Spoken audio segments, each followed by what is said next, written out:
Akkelpur railway স্টেশনের পাশে আমরা যৌথ বাহিনী, মাদক অধিদপ্তর এবং সেনাবাহিনী সহ অভিযান পরিচালনা করি। অভিযানে আমরা মোট 10 জনের কাছে মাদক দ্রব্য পাই। তার মধ্যে 4 জন মহিলা রয়েছে। তাদের কাছে বিপুল পরিমাণে গাঁজা, এপেনাডল সহ গাঁজার উপকরণ সহ আরও অন্যান্য দ্রব্যাদি পাই।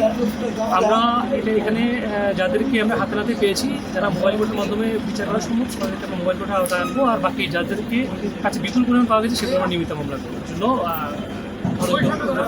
সুপারিশ